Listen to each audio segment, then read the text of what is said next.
আপনি অনেক টাকা খরচ করে একটা মাইক্রোওয়েভ ওভেন কিনেছেন, বাট বাসায় নিয়ে এসে দেখেন শুধু খাবার গরম করা যায়, ডিফ্রস্ট করা যায়। কিন্তু আপনার যে পাশের প্রতিবেশী আছে উনি পাশাপাশি গ্রিলও করতে পারছে, আবার আরেক প্রতিবেশী কিনেছে, উনি খাবার গরম করতে পারছে, ডিফ্রস্ট করতে পারছে, গ্রিল করতে পারছে, পাশাপাশি উনি বেকারি আইটেমও তৈরি করতে পারছে। এখন তো আপনার মাথায় হাত যে কি লসটা করলাম। সো আপনি যদি না জেনে মাইক্রোওয়েভ ওভেন কিনেন তাহলে এমন লস তো হবেই। সো মাইক্রোওয়েভ ওভেন কেনার সময় আপনাকে 5টা বিষয় খেয়াল রেখে কিনতে হবে। কোন 5টা বিষয় চলুন আপনাদেরকে স্টেপ বাই স্টেপ জানিয়ে দিচ্ছি। নাম্বার 1 যে বিষয়টা নিয়ে কথা বলবো সেটা কিন্তু বেশ ইম্পর্টেন্ট। বাজারে বেশ কয়েক ধরনের মাইক্রোওয়েভ ওভেন পাওয়া যায়। তার মধ্যে আমি প্রথমে যেটা নিয়ে আলোচনা করবো সেটা হচ্ছে সোলো মাইক্রোওয়েভ ওভেন, বা আমরা যেটাকে বেসিক বলে থাকি। এই ধরনের মাইক্রোওয়েভ ওভেনগুলো দিয়ে আপনি সাধারণত খুবই বেসিক কাজ করতে পারবেন, যেমন খাবারটা গরম করতে পারবেন, ডিফ্রস্ট করতে পারবেন, এই ধরনের বেসিক কাজগুলো আপনি করতে পারবেন। এখন এটা আসলে কাদের জন্য পারফেক্ট?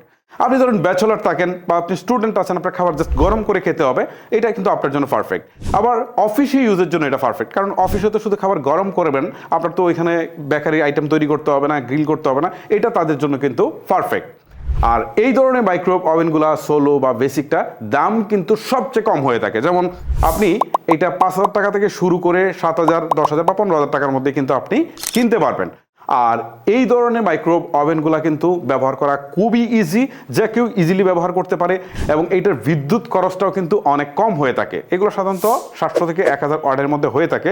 সো ওয়াট যত কম হবে বিদ্যুতের বিলটা তত কম আসবে, যদিও একটু স্লো গরম হয় আর কি। এই সব মিলিয়ে আপনার প্রয়োজনটা একদম বেসিক হয়ে থাকলে আপনি এই সোলো মাইক্রোওয়েভ ওভেন বা আপনি বেসিকটা কিনতে পারেন।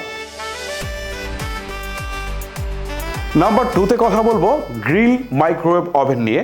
এইটাতে সাধারণত একটু এক্সট্রা ফ্যাসিলিটিস পাবেন। এটাতে খাবার গরম করতে পারবেন, ডিফ্রস্টের কাজটা করতে পারবেন, অর্থাৎ বেসিকে আপনি যেটা করতে পারছিলেন এটা করতে পারবেন, পাশাপাশি গ্রিলের আইটেমটাও আপনি এখানে সারতে পারবেন।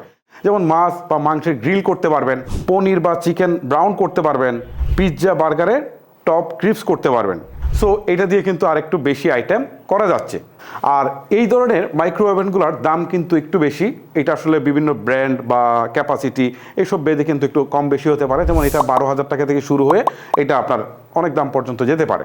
ঠিক আছে, এখন আপনার প্রয়োজনটা যদি গ্রিল করা পাশাপাশি গরম করা প্লাস ডিফ্রস্ট করার মধ্যে হয় তাহলে আপনি এটা চুজ করতে পারেন। নাম্বার 3তে কথা বলবো কনভেনশন মাইক্রোওয়েভ ওভেন নিয়ে। এইটা কিন্তু একটা বস জিনিস, অর্থাৎ এটা দিয়ে আপনি সব কাজই মোটামুটি করতে পারবেন। ধরেন আপনার খাবার গরম করা, ডিফ্রস্ট করা, তারপরে হচ্ছে আপনার গ্রিল করা, আগের যে 2টা মাইক্রোওভেনের যে সুবিধাটা পেয়েছেন সেটা করতে পারবেন, পাশাপাশি এখানে বেকারি আইটেমগুলো আপনি করতে পারবেন। অর্থাৎ এ দিয়ে আপনি পিৎজা করতে পারবেন, এ দিয়ে আপনি কেক তৈরি করতে পারবেন, এ দিয়ে আপনি বিস্কিট তৈরি করতে পারবেন, এ দিয়ে আপনি রোস্ট চিকেন তৈরি করতে পারবেন, এ দিয়ে আপনি ব্রেড তৈরি করতে পারবেন।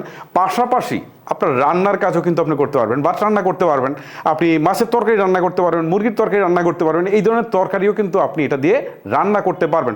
অর্থাৎ এইটা যদি আপনার বাসায় থাকে আপনি সব কাজ কিন্তু আপনি করে ফেলতে পারবেন। তবে যেহেতু এইটা অনেক কাজের কাজই, এটার দামটাও কিন্তু একটু বেশি, কারণ এইটার দাম শুরু হয় প্রায় 22 থেকে 25,000 টাকার মধ্যে আর কি। এইটা যদিও ক্যাপাসিটি ব্র্যান্ড অনেক কিছুর উপর ডিপেন্ড করে হয়, তো আপনার 20,000 টাকার উপরে যেতে হবে এটা কিনতে গেলে। সো এটা দিয়ে আপনি অনেক কাজই কিন্তু সারতে পারবেন। সো আপনার যদি মনে হয় যে না আমার একটা মাইক্রোওয়েভ ওভেন আমি দীর্ঘ সময় চালাবো এবং যখন যেটা প্রয়োজন আমি তখন সেটাই করার চেষ্টা করব, কয়দিন পর পর কিনতে পারবো না, তাহলে আপনি একটু বেশি দাম দিয়ে এইটা আপনি চুজ করতে পারেন কনভেনশন মাইক্রোওয়েভ ওভেন। এই 3টার বাইরেও কিন্তু আরও একটা মাইক্রোওয়েভ ওভেন রয়েছে, এটাকে বলা হয় ইলেকট্রিক মাইক্রোওয়েভ ওভেন। এইটা দিয়ে আপনি শুধু বেকারি আইটেমগুলো করতে পারবেন, অর্থাৎ বেকারিতে যত ধরনের কাজ আছে সেইগুলো আপনি করতে পারবেন। আপনার যদি মনে হয় যে না আমি শুধু এই কাজটাই বেকারির কাজগুলোই করব, তাহলে আপনি এটা নিতে পারেন। আর যদি মনে হয় যে আমি ফ্যামিলির জন্য ইউজ করব যখন যেটা প্রয়োজন, তখন আপনি কনভেনশন মাইক্রোওয়েভ ওভেনটা নিতে পারেন। অথবা যদি আপনি বেসিক কাজ করেন বা নর্মাল কাজগুলো করেন তাহলে আপনি একদমই সোলো যেটা বললাম শুরুর দিকে সেটাকে আপনি চুজ করতে পারেন। এ হচ্ছে মূলত বিষয়। চলুন পরের স্টেপে যাই। এখন প্রশ্ন আসতে পারে যে আমি কত ক্যাপাসিটির মাইক্রোওয়েভ ওভেন নিব। হ্যাঁ, এটা আসলে নির্ভর করে। আপনার ফ্যামিলি মেম্বার যদি 1 থেকে 2 জন হয়ে থাকে তাহলে আমি বলবো যে আপনার 20 থেকে 23 লিটারের মধ্যে নেন। আবার যদি আপনার ফ্যামিলি মেম্বার 3 থেকে 5 জনের মধ্যে হয়ে থাকে তাহলে আমি বলবো যে 24 থেকে 30 লিটারের মধ্যে আপনি নেন। আর যদি আপনার ফ্যামিলি মেম্বার 5 থেকে 6 বা তার বেশি হয় বা বড় ফ্যামিলি হয় তাহলে আমি বলবো আপনাকে 30 লিটারের বেশি নেওয়ার জন্য, তাহলে সেটা আপনার জন্য পারফেক্ট হবে। আরেকটা প্রশ্ন আসতে পারে যে আমি কত ওয়াটের মাইক্রোওয়েভ ওভেন নিব। হ্যাঁ, বাজারে কিন্তু 700 ওয়াট থেকে শুরু করে 2900 ওয়াট পর্যন্ত মাইক্রোওয়েভ ওভেন রয়েছে, সেটা আমার চোখে পড়ছে। সো এই ক্ষেত্রে আপনি যত বেশি ওয়াট নেবেন আপনার খাবারটা তত দ্রুত গরম হবে, পাশাপাশি কিন্তু খাবারের গরমটা চতুর্দিকে ছড়িয়ে পড়বে, যার কারণে খাবারটা কিন্তু খুব সুন্দরভাবে গরম হবে, বা কুকিং করেন বা যেটাই করেন সেটা খুব সুন্দরভাবে কিন্তু আপনার গ্রিল টিল সবগুলাই হবে। এই ক্ষেত্রে একটা জিনিস অসুবিধা হচ্ছে, ওয়াট যত বেশি নেবেন, ঠিক আছে, বিদ্যুতের বিলটা কিন্তু তত বেশি আসবে। জাস্ট এই জিনিসটা কিন্তু আপনাকে মাথায় রাখতে হবে। তবে আপনি যদি মনে করেন যে না, আমার বিদ্যুতের বিলটা সাশ্রয় করার প্রয়োজন আছে, এক্ষেত্রে আমি আপনাকে সাজেশন দিব যে 700 ওয়াট থেকে 1000 ওয়াটের মধ্যে নেন, তাহলে আপনার জন্য পারফেক্ট হবে। মাইক্রোওয়েভ ওভেন নিয়ে এগুলো হচ্ছে বেসিক বিষয়, এগুলো অবশ্যই আপনাকে জানতে হবে। এছাড়াও কিন্তু আরও কিছু বিষয় আছে যেগুলো মাস্ট বি আপনার দরকার হবে। যেমন আপনার বাসায় যদি ছোটো বাচ্চা থাকে তাহলে আপনি দেখবেন যে চিলড্রেন লকটা আছে কিনা, কারণ এইটা থাকলে আপনি সেফ থাকবেন। কারণ অনেক সময় বাচ্চারা কিন্তু জাস্ট এমনি টেমনি উল্টাপাল্টা করে ওভেন চালু করে দেয়, অ্যাক্সিডেন্ট ঘটিয়ে ফেলে। এই ক্ষেত্রে যদি আপনি চিলড্রেন লকটা চালু করে দেন, তখন বাচ্চারা চাপ দিয়ে চালু করতে গেলেও এটা চালু হবে না, বিভিন্ন প্রকার অ্যালার্ট দিয়ে তারপর কিন্তু এটাকে তারা চালু করতে দিবে। এক্ষেত্রে আপনি অ্যাডাল্ট, আপনি তো চালু করবেনই, বাট বাচ্চারা চালু করতে পারবে না, অর্থাৎ আপনার বাচ্চা অ্যাক্সিডেন্টের হাত থেকে নিরাপদ থাকবে। তারপরে বলবো যে বিভিন্ন ধরনের কিন্তু প্রিসেট থাকে এখনকার যে মাইক্রোওয়েভ ওভেনগুলো রয়েছে। সো যারা বিগিনার রয়েছেন বা নতুন করে বা ইজি কাজটা করতে চান, এটা তাদের জন্য অনেক বেশি সহায়ক, ঠিক আছে। যেমন আপনাকে ম্যানুয়ালি টেম্পারেচারটা সেট করে দিতে হয়, ঠিক আছে। সো এটা কিন্তু অনেক সময় ঝামেলার ব্যাপার, বা এটা বিগিনার যারা রয়েছেন তাদের জন্য একটু কষ্টকর। এই ক্ষেত্রে অনেক মাইক্রোওয়েভ ওভেনে কিন্তু প্রিসেট দেওয়া রয়েছে, সেখানে দেখবেন যে বিভিন্ন মেনু আকারে দেওয়া রয়েছে। আপনি যখন মাছটা গ্রিল করছেন বা তরকারি গরম করছেন, তখন সেটার উপর প্রেস করলেই কত সময় লাগবে সেটা কিন্তু অটো সে নিয়ে নিবে, তারপর কিন্তু সে খাবারটা গরম করে বা রান্নাটা করে সে কিন্তু অটো বন্ধ করে দিবে, এই সুবিধাটা আছে। তারপর আরেকটা জিনিস এখনকার অনেক মাইক্রোওয়েভ ওভেনে থাকে, সেটা হচ্ছে অটো অফ, অর্থাৎ আপনি যে টাইমারটা দিয়েছেন সেই টাইমারটা শেষ হওয়ার পরে সে অটো অফ হয়ে যাবে, এরকম একটা সুবিধা থাকে। এই সুবিধাগুলো আছে কিনা এটা দেখে নেবেন।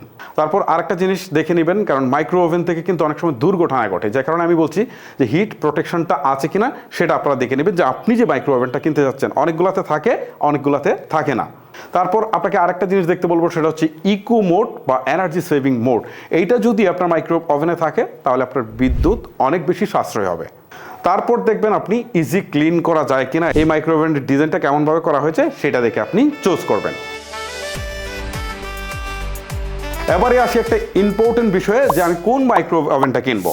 বাজারে যাওয়ার পর দোকানদার দেখবেন বলছে যে এটাতে এই ফিচার আছে, ওই ফিচার আছে, এইটা সেটা অনেক কিছু দেখাবে, মানে ফিচার দেখে আপনার মাথা নষ্ট হয়ে যাবে। ওকে, আপনি যে কোনো একটা কিনে নিয়ে আসবেন, দামটা কম পাবেন, কিনে নিয়ে আসবেন। এক্ষেত্রে আমি আপনাদেরকে বলবো চাইনিজ বা সস্তা মাইক্রোওয়েভ ওভেনগুলো অবশ্যই কিনবেন না, চাইনিজ বা সস্তা মাইক্রোওয়েভ ওভেনগুলো কিনবেন না। কেন আমি কথাটা দুইবার বললাম, কারণ মাইক্রোওয়েভ ওভেন থেকে অনেক সময় দুর্ঘটনা ঘটতে পারে। সো এই কম দামি বা সস্তা জিনিসগুলো কিনে নিয়ে আসলে কিন্তু এই দুর্ঘটনায় আপনি পতিত হতে পারেন।